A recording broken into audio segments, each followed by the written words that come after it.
In this lecture, we'll be discussing the applications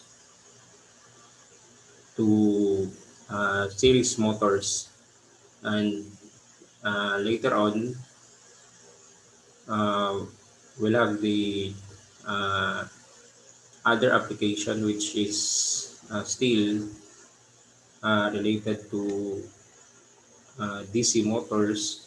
So the starting application, or the starting method uh, for or to be applied in DC motors.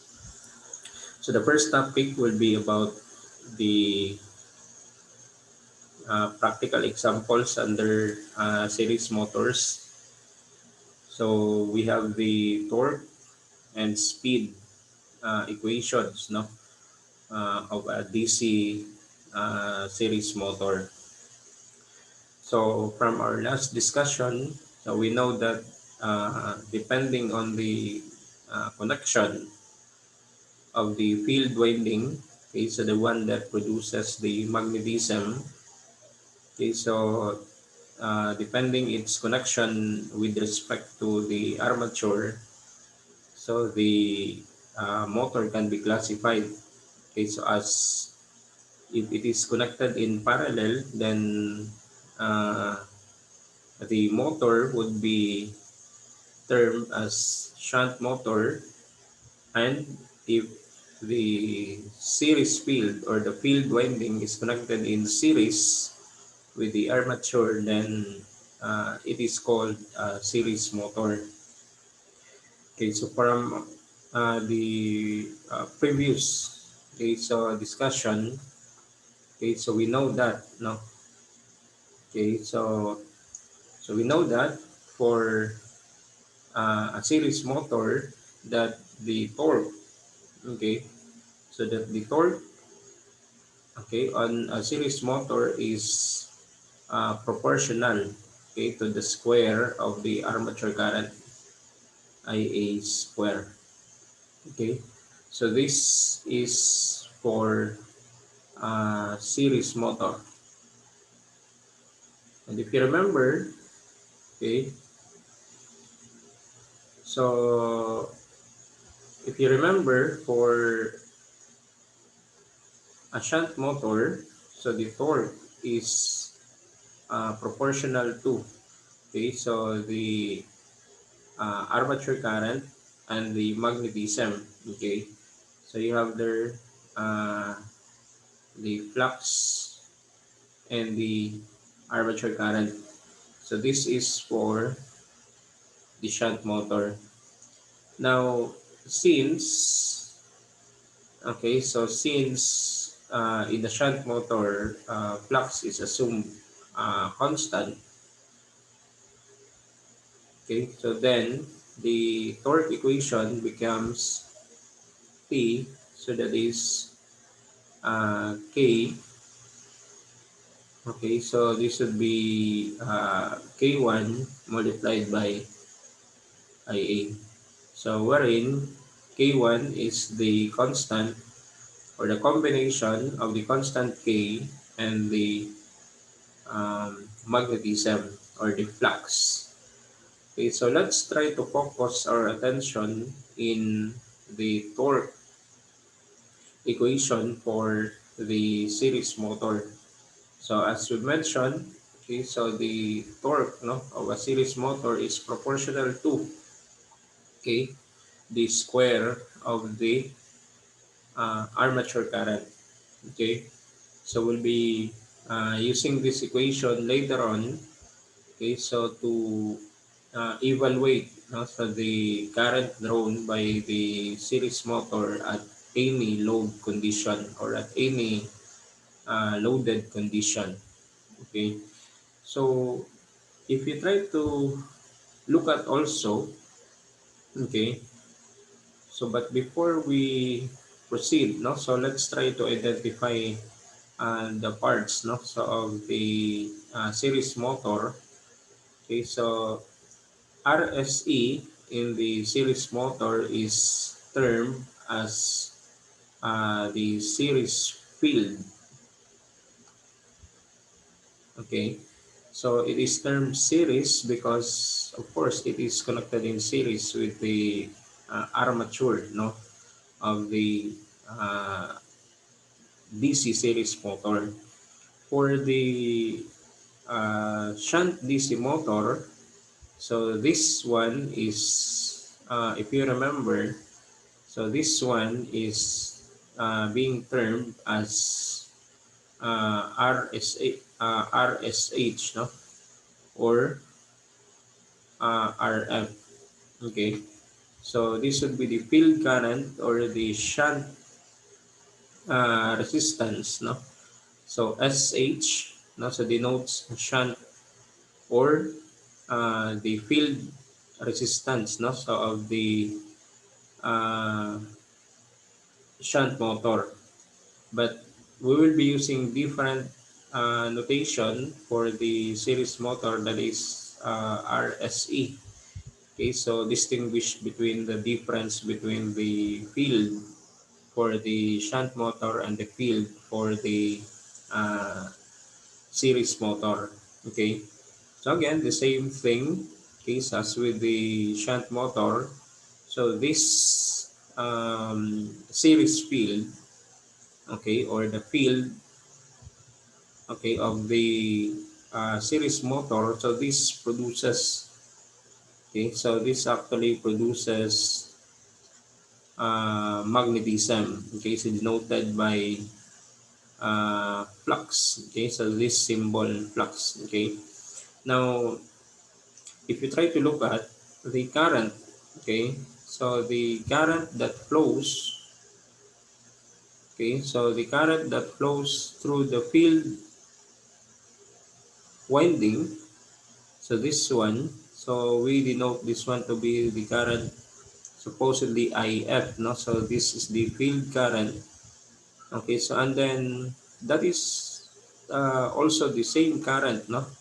So if we denote this one to be as our source, okay, so this would be our source, okay, so the motor will take current from the source denoted by IL, okay, or this would be the line current, okay, so that is the current drawn by the motor from the supply. Okay, so if you try to take a look at the condition, no, or the relationship between the current drawn by the motor from the source and the current flowing in the series field, okay, or the field winding, and also the current that is flowing in the armature winding, no, so of the uh, series motor, we then say, okay, so we can then say that the line current, okay, so is equal to the field current, okay, and of course that is also equal to IA, okay.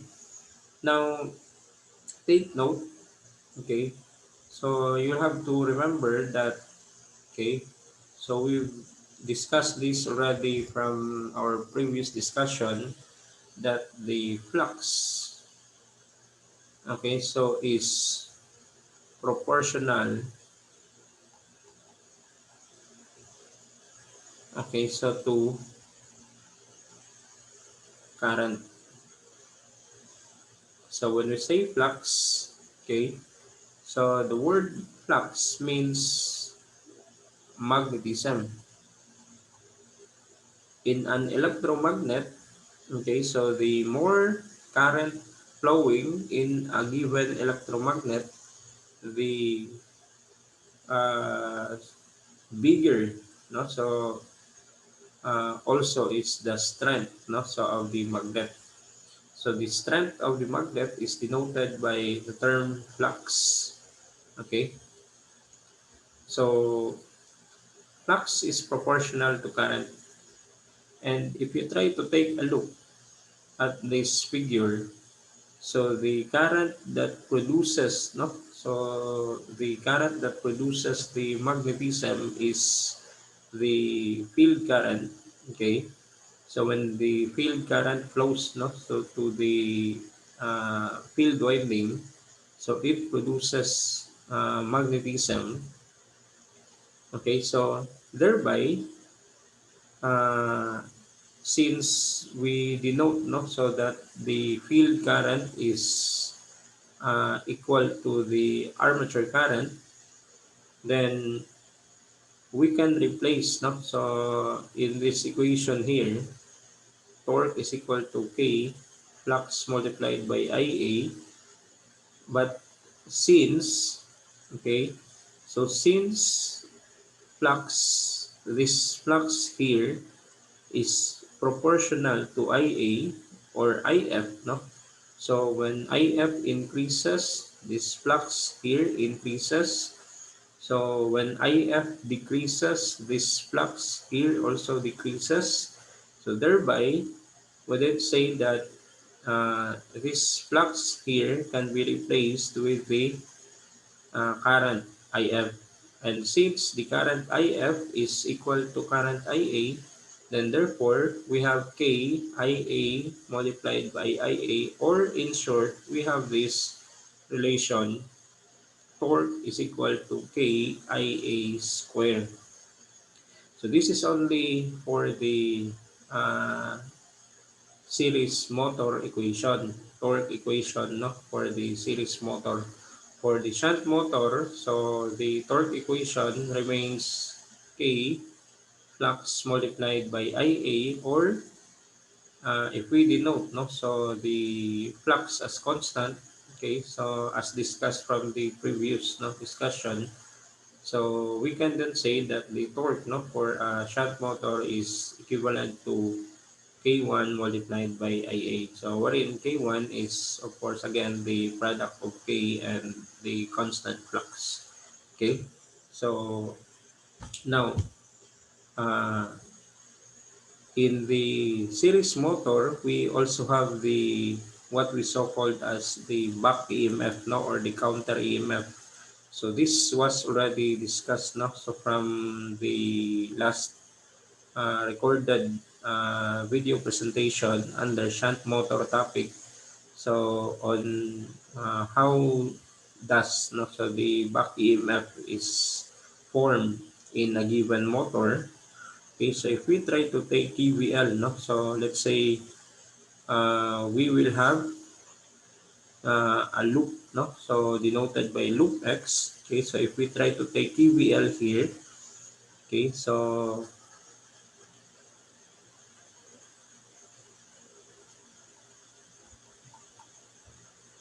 we then say that the source voltage VL minus the field current multiplied by RSE.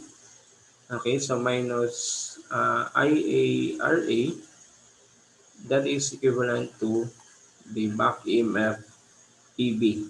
Okay,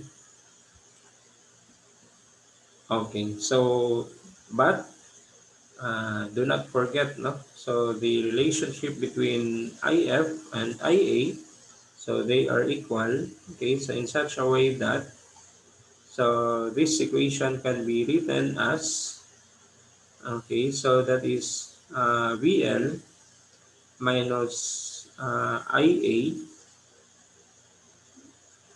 okay, so plus RA, so that is equal to the back EMF equation, no? So okay, and also, okay, remember that the back EMF, no, EB, okay, so EB is a function, no, so EB, or the back EMF, is a function of the flux and the speed, no?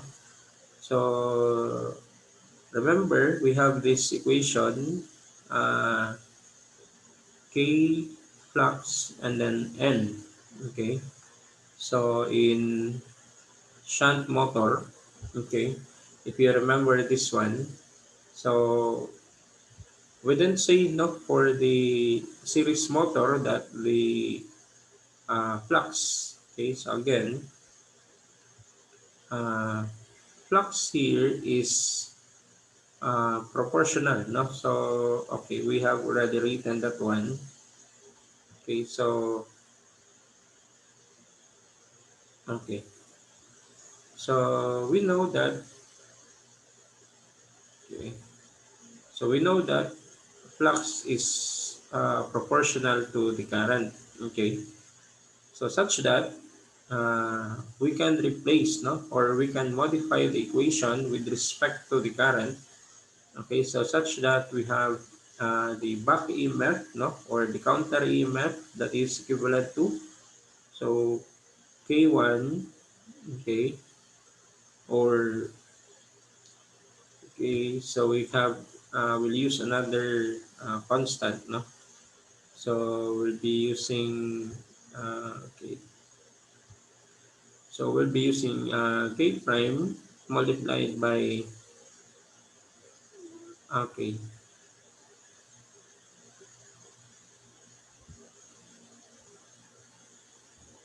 IA and multiplied with N. Okay, so we can also, no, so we'll be using this equation later on to relate the speed of the motor, okay, so at any given load. So since IA can be related, no, so to the torque of the series motor, then we can also relate, no, so the speed, okay, so of the motor to the back EMF. Okay, so recall N is the speed in okay RPM, or basically revolution per minute. So these are the three very important equations, no, for series motor. So we have number one, that is okay. So we have the torque and the armature current relation, no, for the series motor. So secondly, okay, the source voltage and the back EMF relation, no, of the series motor. And lastly, okay, so we have here the back EMF, okay, so the back EMF in relation to the speed, no, so of the series motor. So we'll be using these three equations, no, so later on to solve practical uh, problems involving uh, series motors. Okay, so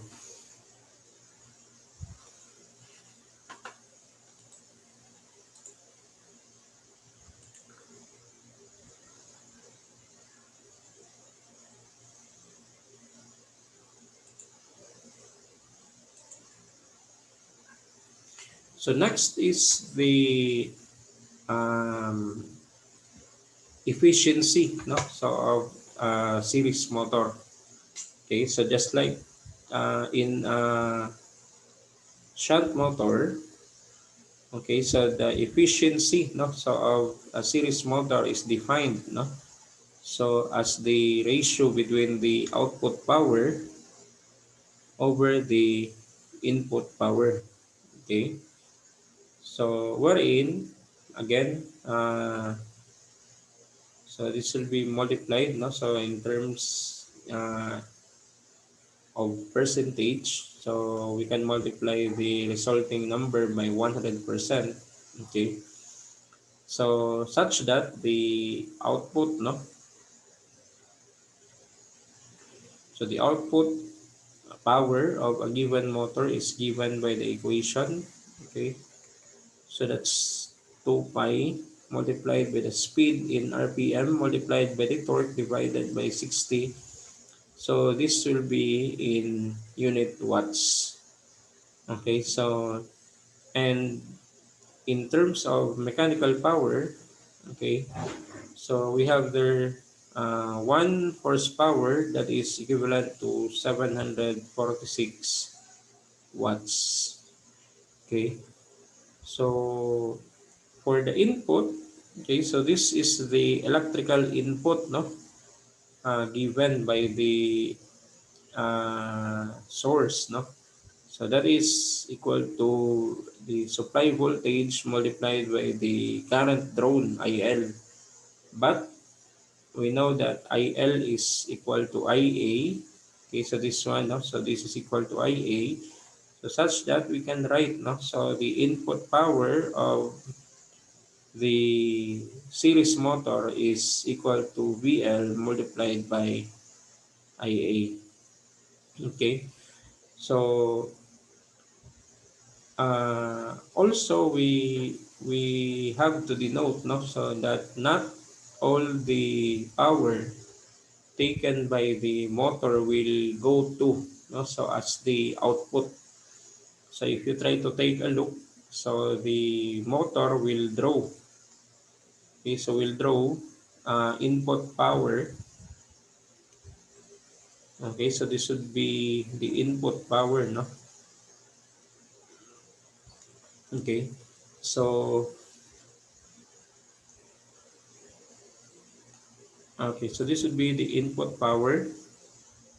Then from your electrical circuits, no, so any resistive component will draw power. So the first one is that we have here the power drawn by the, or power dissipated by the series field resistance, no. Okay, so we denote this one to be the power in the series field, no, so we denote PSE. Okay, and then another one is that the armature, no. So the armature itself has this what we so called internal resistance, no.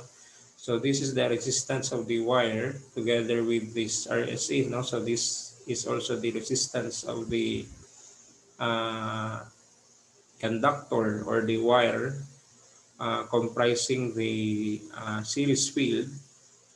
Okay, so uh, the armature itself, no, so will draw power.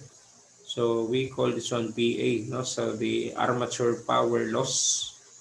Okay, so take note, the one that generates, no, so the one that generates the power, that means the source of the power is of course the DC supply. That means that the power taken by these two elements are not generated power, but the dissipated power. That means the power taken by these two elements, okay, will be subtracted, no, so from the power generated by the source. Okay, so now another thing also is that in the armature, no, so we know that the shaft, no, of the motor is being uh, held stationary by means of mechanical support, that is we have bearings, so therefore we can have friction, no, so between the shaft and the bearings, no, or the mechanical support, no, of the motor. So take note, the mechanical support of the motor is necessary for the motor to be in place, no, so while it rotates like this one, no. So when the motor rotates, so the shaft must be positioned, no, in a fixed axis, no, so such that when it rotates, so the motor will not be uh, displaced, no, so by a single misalignment, so which will cause the motor to be damaged. Okay, so meaning to say that there is still no so power that will be taken no so from the source before going to the output. So we call this one as the mechanical loss, no. So we have already discussed this one in the last presentation. Okay, so we have the mechanical loss or the friction loss, no, or the rotational loss. Okay, and then finally you have there the output, no. So the output power, which is at the shaft, no, of the DC motor. Okay, so if we try to formulate, no, so the relationship between the losses, no, of the DC motor, so we can come out with the following, no. So you have there the input power, so minus the series field, no, so power dissipated in the series field, so minus the armature loss, so minus the mechanical loss. Okay, so this will be the output power. So again, let's have no so the mechanical loss as uh, it can be named as rotational or sometimes friction loss. Okay, so core loss. Okay, so or constant loss, or it can be termed also as stray losses. Okay, so for PSE, okay, so we can have PSE as IA square multiplied by RSE. Okay, so of course, IF, no? So the current flowing here is supposedly IF, but IF is equal to IA, no? So PA, on the other hand, can be calculated as, no? So that is IA square RA. Okay. So we will be using, no, so this power input, no, so with respect to the losses, no, later on to calculate the efficiency, no, so of the motor. So again, the term efficiency, no, so of the motor is very important. Okay, so this defines how much, no, so of the energy taken from the input is being utilized, no, so as the useful output. Ideally, a machine, okay, so in an ideal condition, no, so must be 100% efficient, but then there is no such thing, no, so as a machine that exists that does not have the what we so called zero losses, no. So that is why we cannot have a 100% efficient machine. Okay, so now we'll be using these formulas, no, so to uh, again, no, so to apply to any practical problems involving series motor efficiency. Okay, so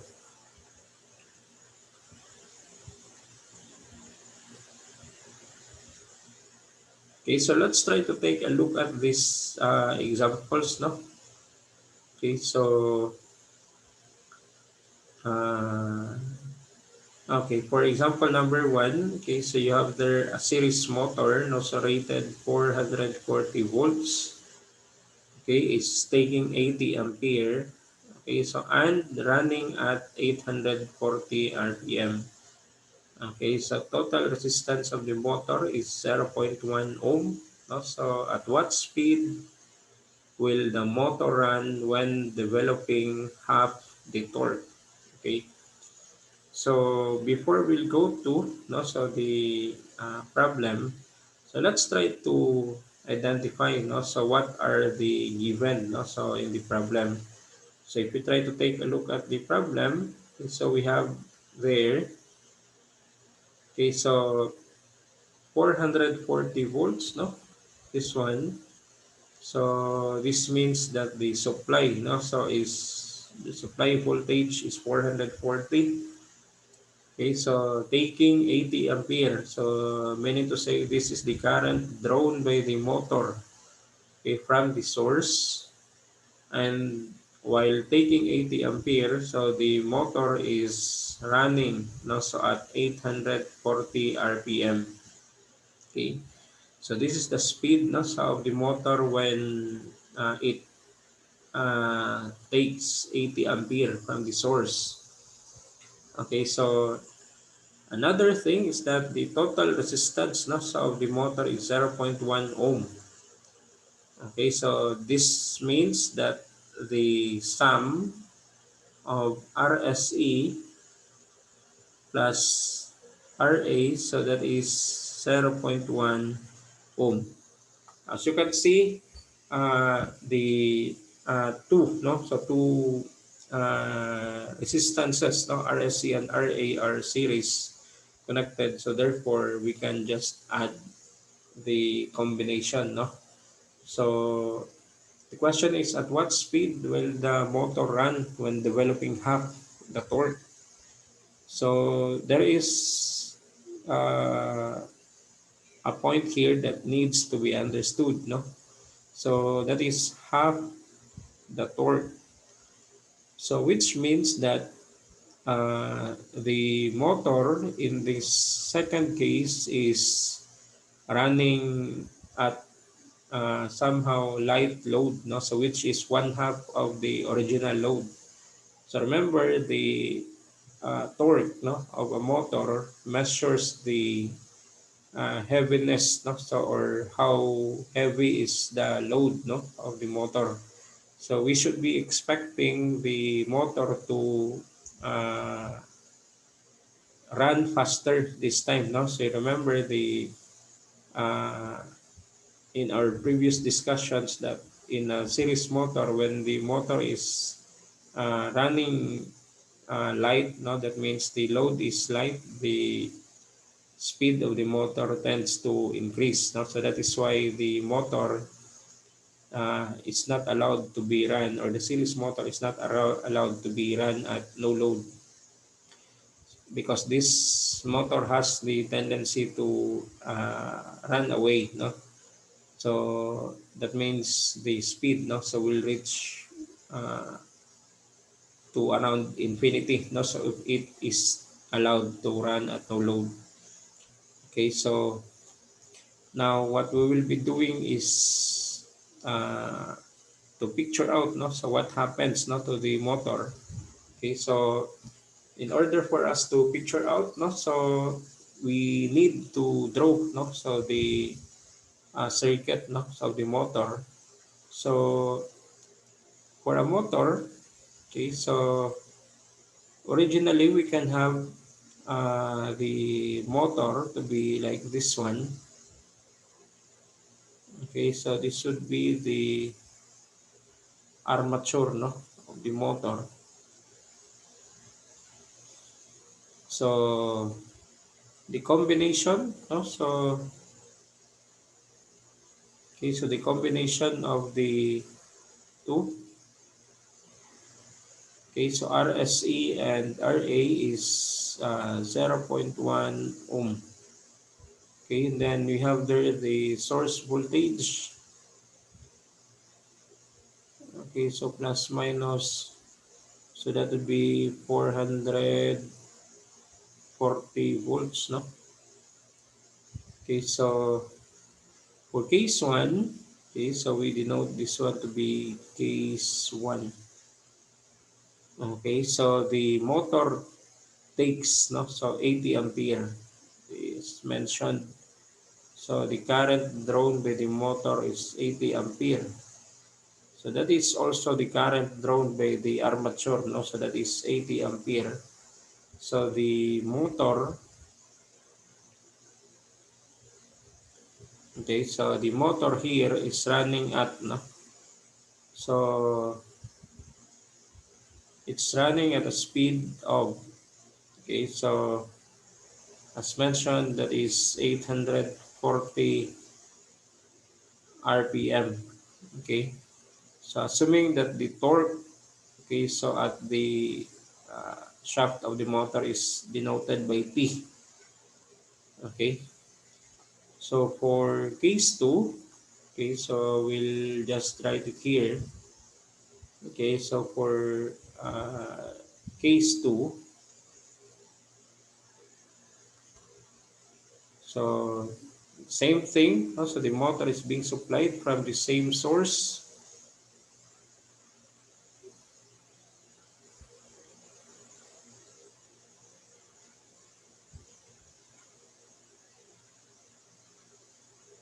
So by the way, this is the carbon brush, no? Okay, so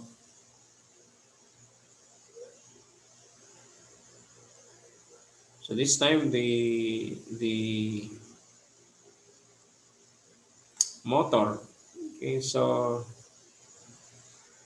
case number 2, so the motor is running at a different speed now, no? So we denote it to be speed n, no?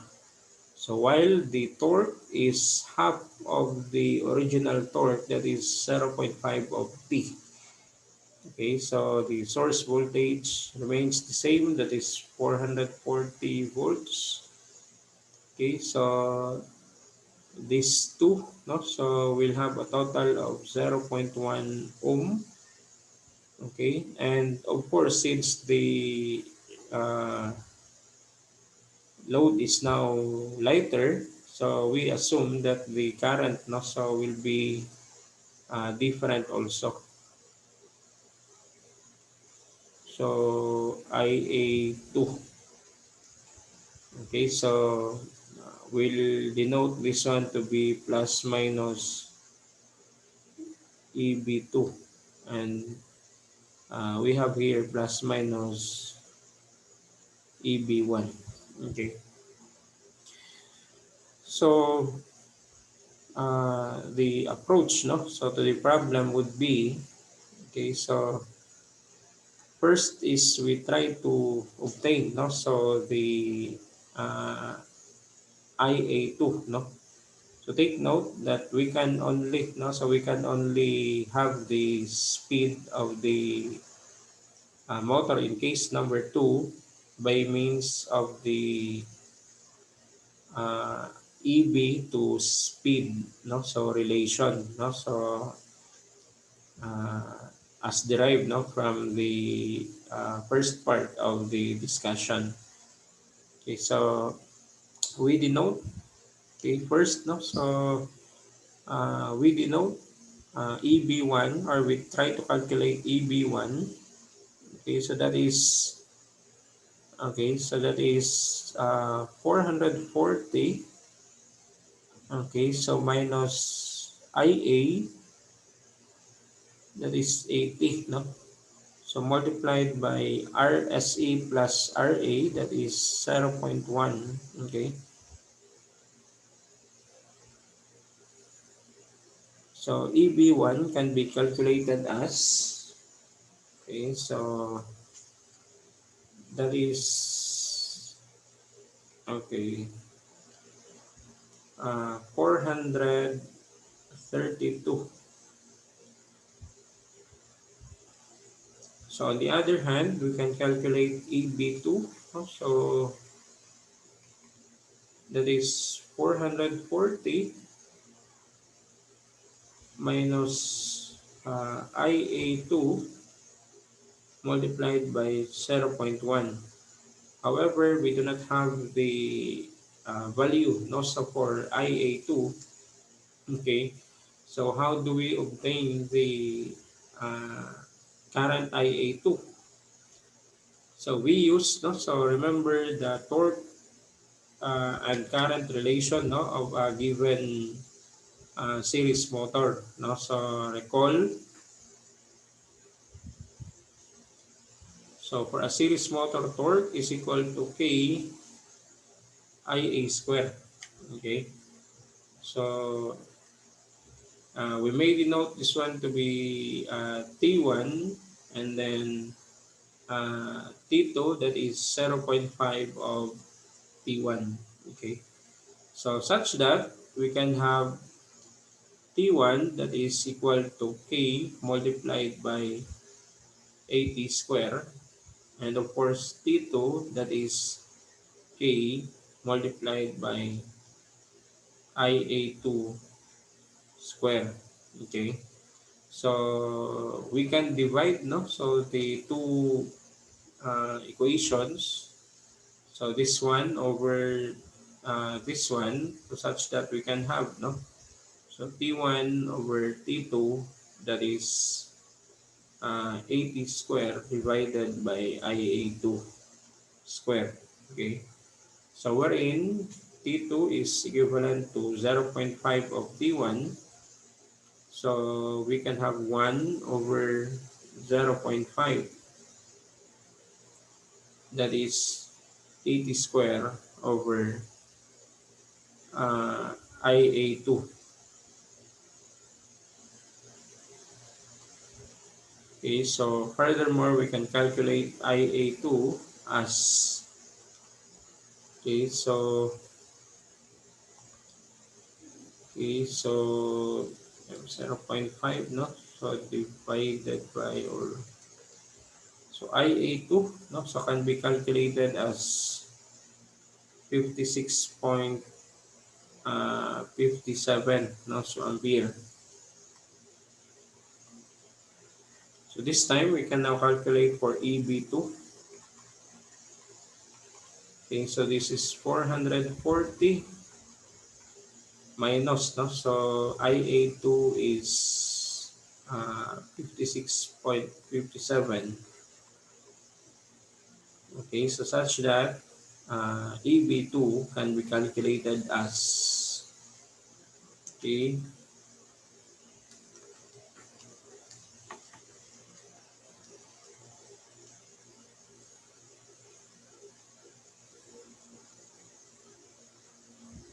okay, so this would be 434.74.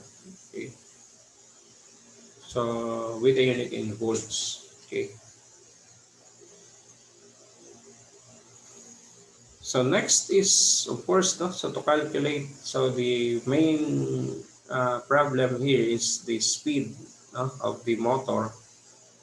Okay, so shall we say we denote this one to be N2. Okay, so recall also,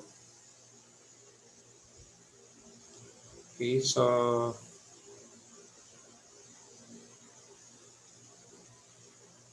recall, so we have this relation, no, for the series motor, that EB is equal to K IA multiplied by N.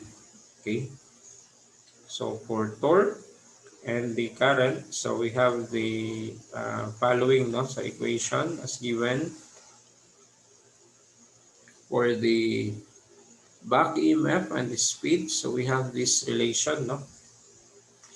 Okay, so such that we can have EB1, okay,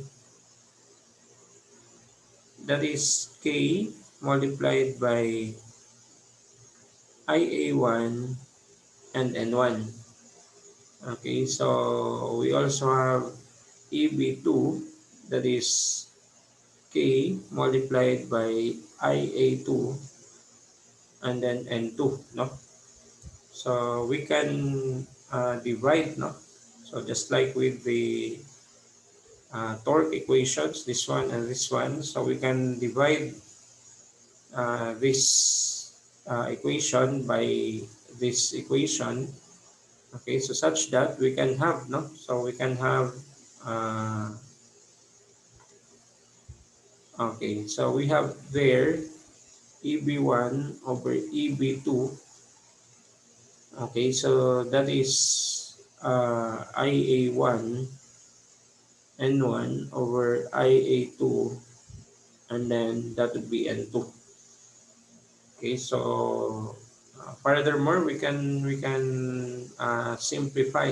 So this one is 432 divided by 434.74. That is equal to 80. So multiplied with 840.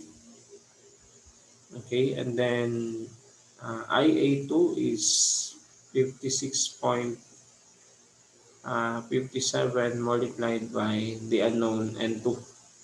So using your calculators, so you can calculate N2.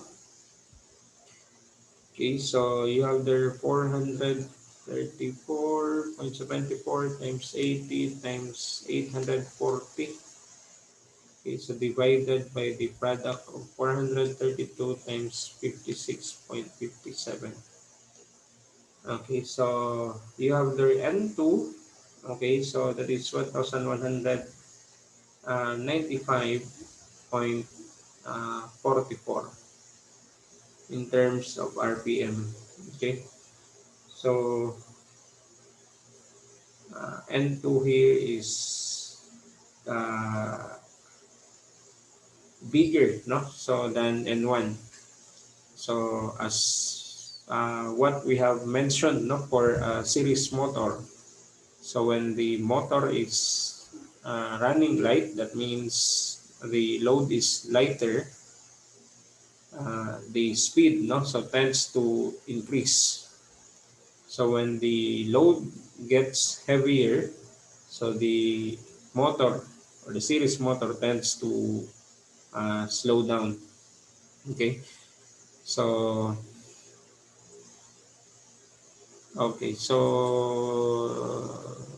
we'll proceed, so we'll proceed to the next.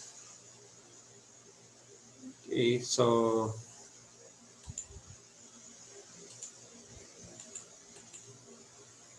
in second example, so we have here a series motor. Okay, so whose total resistance is 0.4 ohm, so and takes a current of 30 ampere. Okay, so at 110 or 100 volts. So the iron and friction losses, so amounts to 500 watts. So we are asked to calculate the motor HP rating and then the efficiency, of the motor. Okay, so we'll try to identify first, so what are the um, given values, so what do these values, stands for. So first we have the 100 volts, so this refers to VL. So a total resistance, as mentioned. So again, same with the previous, so this would be RA plus RSA. Okay, so takes a current of 30 ampere. So 30 ampere, it is the current taken by the motor from the source. So we denote this one to be IL, that is equal to IF, that is equal to IA. Okay, so 500 watts. So this should be the friction loss, iron and friction losses. So we term this one, so to be the mechanical losses, of the motor. Okay, so we are asked, so letter A, to identify the motor horsepower rating. So this is the output, so of the motor in terms of horsepower. Okay, so and then letter B, the efficiency, so of the motor. So for letter A, so we will be, or the problem, so is asking for the HP output, rating, so Therefore, we need to find, no, so the output power of the motor. So if you remember, so we have this power flow, no, of a DC motor. So that is the input power minus PSA, PSE, no? So minus PA, so minus the mechanical loss. So that refers to the output. Okay, so input power, no, so can be calculated by, no, so you have there VL multiplied by IL, no, so let's just write, no, so the formula, so minus PSE, so that is IF square RSE, so minus IA square RA. So this is mechanical losses, no? So, or constant loss, then this should be the output power. So we can, no? So we can write this one, no? So as 100 multiplied by 30. So minus, so take note, IF and IA, no? So they are the same, and then they are, or these are, no? So this current, no? So uh, so as you can see, no, in this relation, no, so they are equal, no. So we can just have 30 square multiplied by RSE and RA, no. So that would be 0.4. So minus 500, no. So this should be equals to the output power. So to calculate for the output power, so we have there, okay. So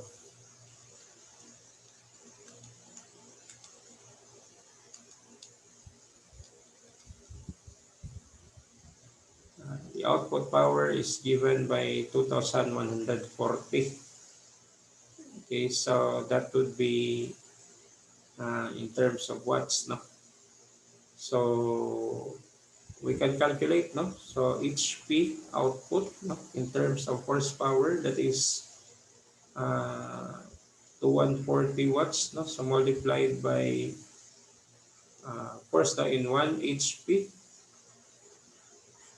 so you have there 746 watts. So such that the output power is equal to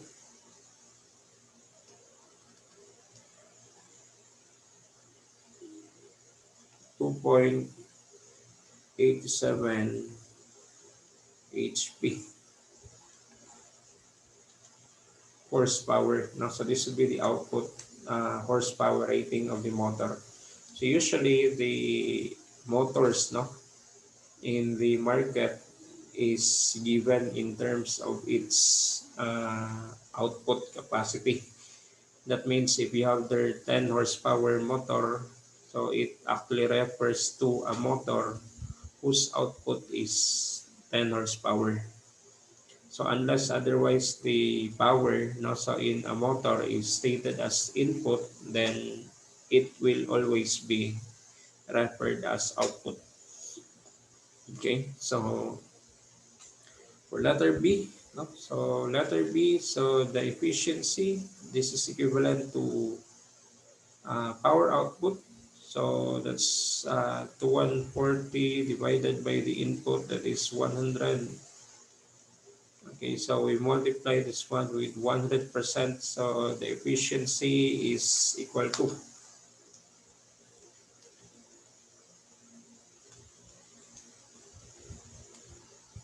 so the motor, no? So the motor has an efficiency of 71.33%. Okay. So that means around 70%, no? So of the input is being utilized as the uh, useful output. So the rest is taken as power loss. Okay, so that would be for the series motor.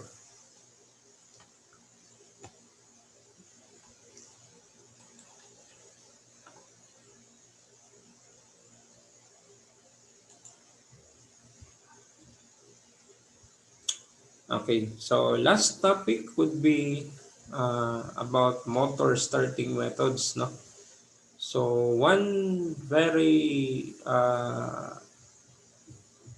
big problem in an electric motor is that when it is started, no, so from rest, so the current that the motor, okay, so that the current, no, so that the motor will draw from the source is very high.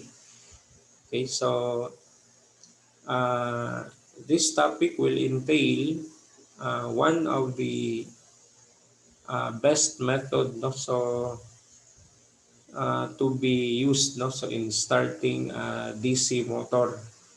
Okay, so again, the purpose of the topic, no, so is to introduce a method to minimize, no, so the very large starting current, no, so drawn by the motor. So why do we need to uh, reduce, no, or minimize the starting current drawn by the motor? So, so as we all know, motors are protected, no, so they are protected by circuit breakers, no, so electrically, and we also know that the motor will or is connected to mechanical load. No, so this mechanical load may be very heavy. Okay, so such that a motor, so during the startup, okay, so must be run at a lower speed. So imagine there, no, so a motor when run at a very high speed during the startup, it may cause this what we so called mechanical stress between the coupling between the shaft of the motor and the mechanical load. No? So imagine that you have there a very heavy load and then the motor starts at a high speed.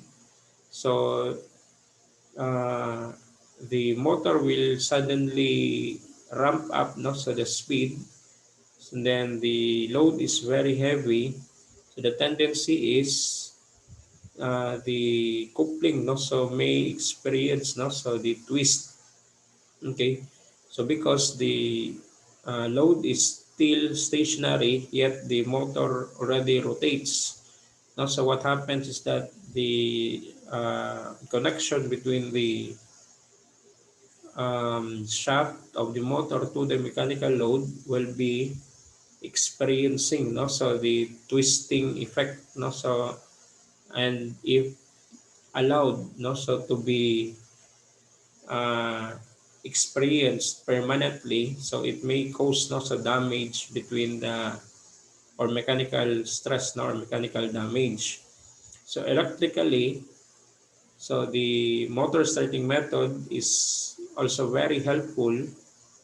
Okay, so or it needs no proper attention because uh, the starting, no, improper starting of a motor may lead to this what we so called false tripping in the circuit breaker. No? So as I mentioned, the motor, a motor is protected by circuit breakers. No, so for short circuit, so if the current is very high, then there is a tendency that when the motor is started, so electrically the problem is it will cause, no, so the circuit breaker to trip.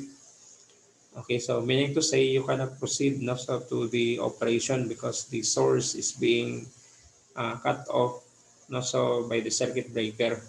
So mechanically, so the starting method that will be introduced here, so will reduce the speed, no, so of the motor, electrically, it will reduce the current drawn by the motor. Okay, so what is the motor starting method? No, so that will be introduced. Okay, so in this method, no, so the resistance, no, a resistance is inserted in the armature. Okay, so to reduce the level, okay, or to reduce the current to a safe level. So we know, guys, that okay, so recall that in a motor, for example, you have there the shunt, no? Okay, so let's just have the shunt motor as an example, no?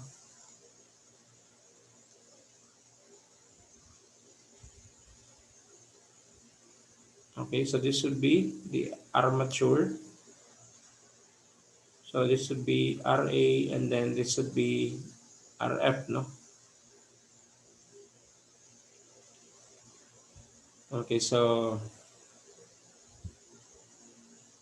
this would be current IA, this would be current IF, so this would be current IL, and you have the source voltage VL plus minus EB. So if we try to take, no, so take note, no, so if we have here a loop, okay, so we try to take KVL, no, so in this loop, no, so you have there VL minus IARA minus EB, so that is equal to 0. Okay, and if we try to calculate, IA is basically, no, so IA is basically equal to VL minus EB divided by um, RA. Okay, so but the problem is, okay, so we know that EB, okay, so we know that EB is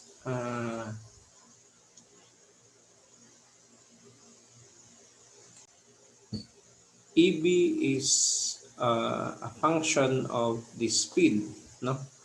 So for a shunt motor, EB is equal to K flux and then multiplied by N. Okay, but uh, as we all know, so N is equal to this is equal to 0 upon starting. So what does it mean by equal to 0 upon starting? No, so it means that the speed of the motor is 0, no, so during the startup, because the motor is of course stationary. So that means upon starting, EB is equal to 0. So if EB becomes 0, okay, so if that becomes 0, so during the starting, IA, no, so during the startup is equal to VL divided by RA, so which is actually bigger as compared to the IA during the running condition. So when you say running, that is you have there already the speed, no, N. So that is minus EB divided by RA. Okay. So what do we mean by this relation is that during the startup, the starting current is very much bigger as compared to the running current. Okay, so because during the running condition, that means when the motor is already running, so the motor will develop the what we so called back EMF, no, or EB. So this back EMF will somehow limit, no, so the current drawn by the motor to a safe value. So in order to compensate, no, so that means in order to reduce the current, no, so into a safe value, so we need to insert, no, uh, a resistance in the armature. Okay, so how do we do that? So we do it this way, no.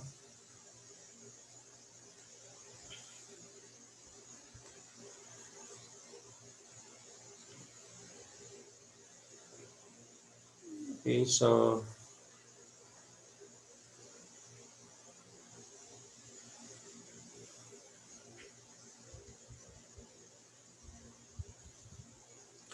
for example, in a shunt motor, so we draw again, no, so the shunt motor.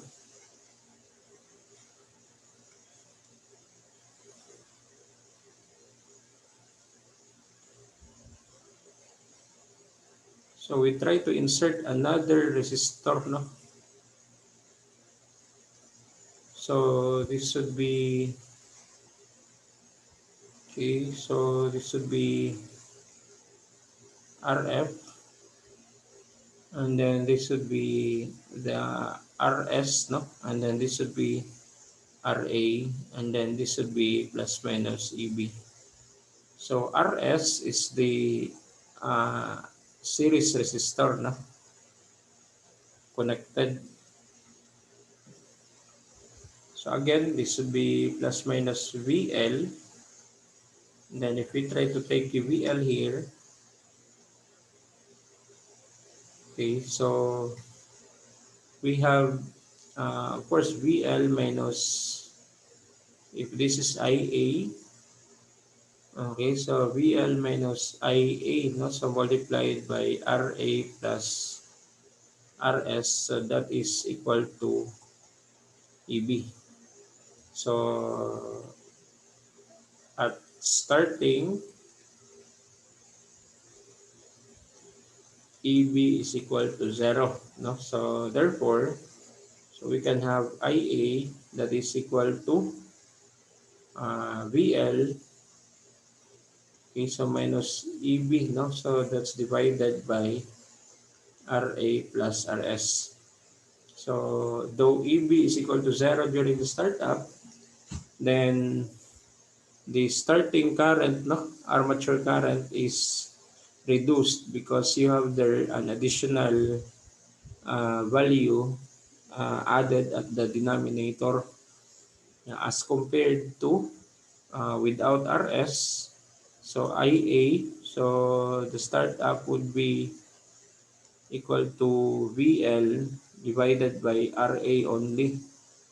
Okay, so if you try to take a look at the two, so this current here is obviously uh, lower than as compared to this current. Okay, so we then, no, so we then use the concept, no, so to solve for the identify, or solve the value of the starting resistor or series resistor, so to be inserted to limit, no, so the starting current to a safe value. Okay, so but what happens to RS, no, so as the motor runs, no, so that would be the next question. What will be done to RS, okay, so when the motor is already running? So take note that RS is intended only, no, so during the startup. Okay, so but when the motor is running, this has to be removed, no. So to do that, uh, okay, so to do it, so we, okay, so we try to, okay, so, okay, so to do it, so there must be something, no, so that needs to be done. Okay, so that is okay. So after the motor has already uh, or after the motor is or when the motor is already running, so there must be a provision, no? So that means a switch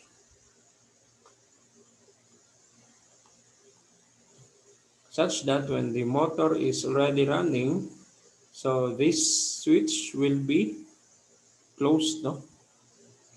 So when the motor is already running, so the switch is closed. So thereby this part here becomes, so it will be shorted like this one, no? So this would be RS and it is actually shorted by the switch. So from your circuits, no? So when a resistor is shorted, so between this terminal and this terminal, it will look like this one. So meaning to say, the effect of RS is being nullified. So when you say nullified, that means the RS is neglected, no? So by means of the switch. So this will be turned or this will be closed when the motor is already running. Because when the motor is already running, the back EMF, no, so will be developed, so thereby the current will tend to decrease. So also remember, no, that inserting RS in the motor will tend to slow down the motor, no. So during the startup, that means the motor will not run at full speed, so it will run slowly, and then once you close the switch, so the motor tends to uh, increase, no, or ramp up the speed up to the rated speed. So remember, it is very advisable, no, so to run electric motors in slow speed at first, and then ramp it up as uh, time passed by, no. So okay, so what will be done, no? So we let, no, so RS to be the starting resistor, no, so to be inserted in the armature circuit, no, so during the startup of the motor.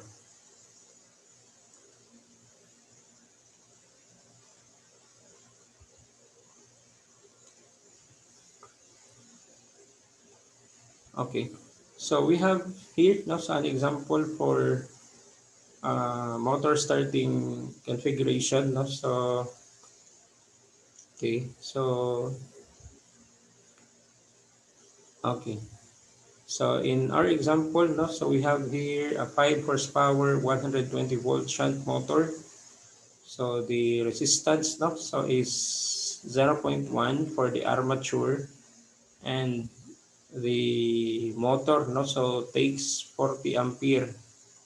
So that means when the motor is running, so it will take, no, 40 ampere. So the question is determine the value of the series resistance to be added, no, so to the armature. So to limit the initial starting current to 150% of the normal. Okay, so uh, let's try to take a look at the given, no? So this 40 ampere is called the running current.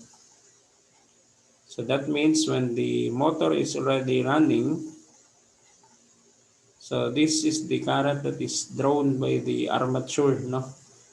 Okay, so but during the startup, as we mentioned, EB is equal to 0.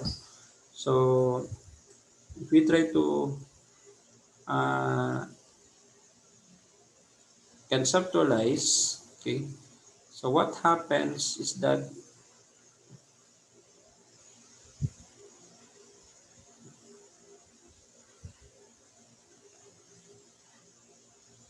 okay, so this should be 120 volt, no, plus minus, and then uh, this should be 0.1 ohm, and then this should be plus minus EB.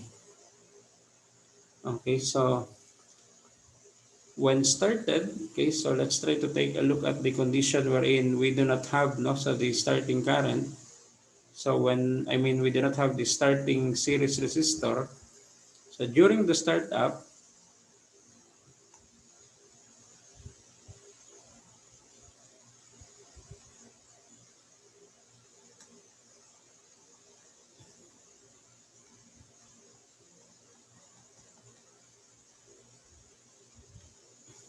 okay, so during the start, no, so we may say, no, so start, no, so IAS1. So this would be the starting current, no.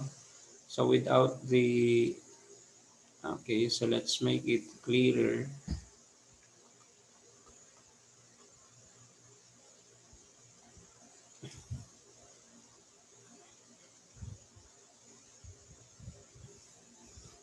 So we can have, no, so if we take KVL here, no, so that would be KVL. So that would be 120 VL minus IA start 1 times 0.1 minus EB, so that is equal to 0. So we can calculate, no? So as uh, that would be 1,200 ampere, no? So imagine, no? So the current or the current that runs here when the motor is running is 40, no? 40 ampere. Okay, however, when the motor is started, so the current, no, so the current that is being drawn by the motor, no, so from the source, the armature current is 1,200, whereas if it is already running, it is 40. So imagine the big difference, no, of the uh, what we call this one, the starting current, no. So as to the running current, that is 40, but for during the startup, it's 1,200. Okay. So what we need to do is we try to, no, so we try to insert, no, so a series resistor in the armature. So it will look like this one.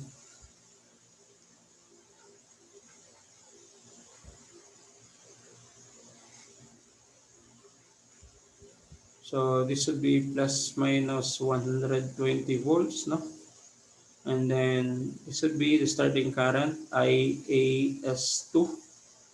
So this would be RS 0.1 and then plus minus EB.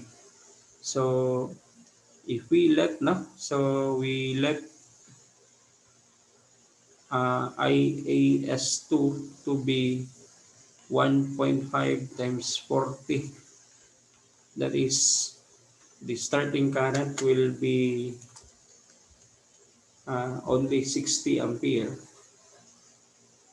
Okay, so take note, no, so without RS, so again, without RS, the starting current is 1,200, no, so that's a very large current, no, so it will cause, no, so the circuit breaker to trip, no.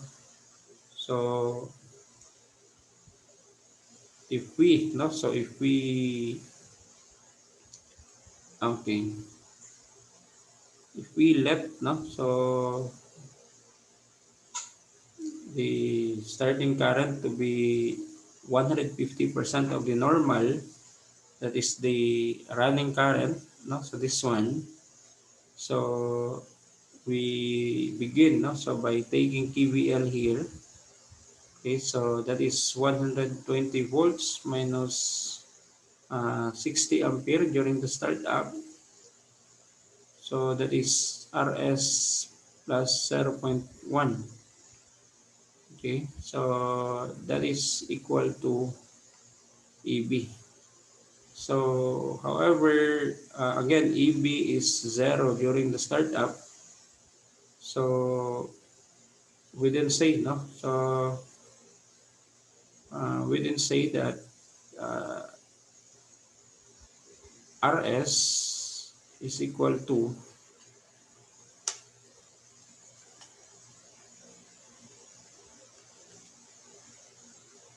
okay, so